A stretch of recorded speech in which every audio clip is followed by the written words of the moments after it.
Happy Lord's Day sa inyo lahat. Church tayo. Ganitong preparation. Church tayo kapag Sunday.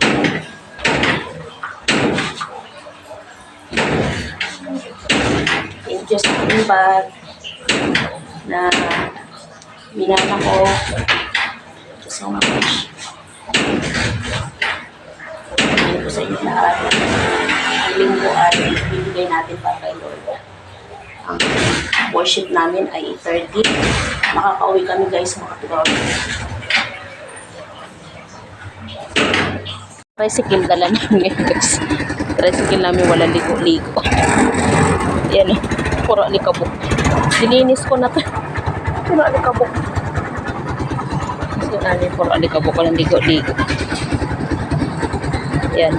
Mga sira-sira na yung ano pati bubong. Kasi inano ng aso namin. Winasak-wasak.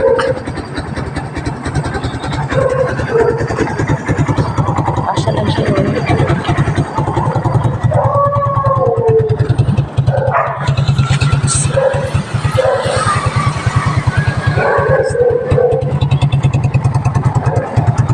Morning, brother. Good morning. Good morning. Luminis yung dito, parang kinuskos.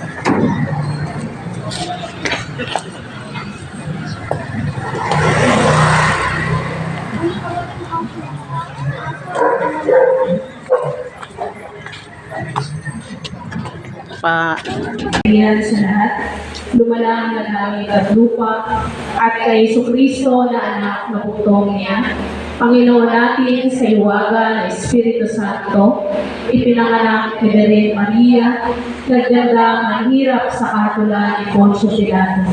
Ipinako sa krus, namatay at nilibing, sa ikatlong araw ay nabuhay sa mga patay, lumakyat sa langit at umupo sa kanan ng Diyos ang mga makapangyarihan sa lahat.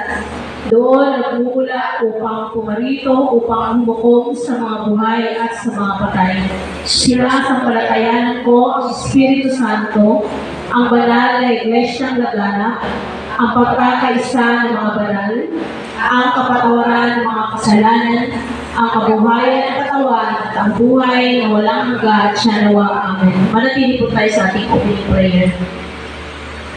Thank you, Father God. Thank you, Jesus. Thank you, Holy Spirit.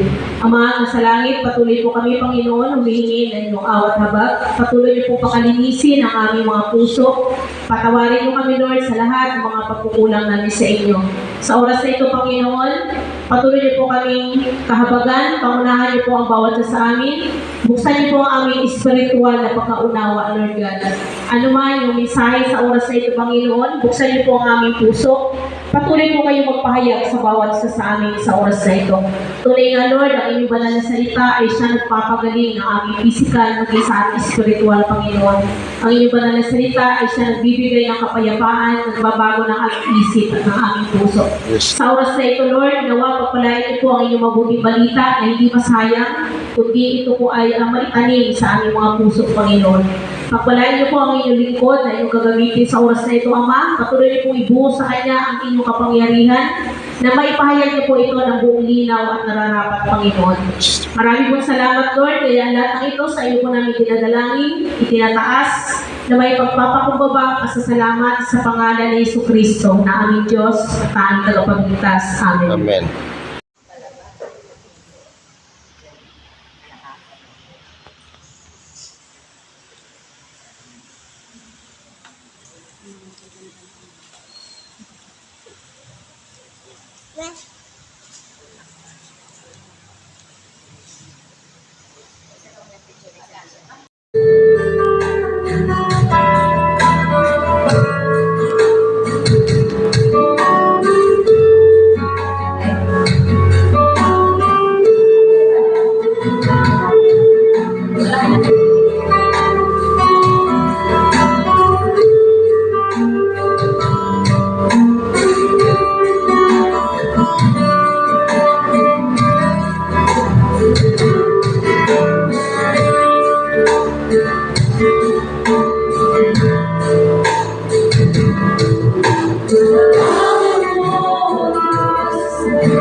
Ang pag-ibig mo'y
ko po. Bili akong tinapay kay Marilo. Pabalot na lang po na isang plastic. Ano, Bili ako tinapay. sandwich na. Wala ka dito na. Murang tinapay nila dito. Ako 5 piso lang tinapay. Bili ako ng halaga 60 pesos. Parang doon lang dinapunta si. Diba? Kasi kung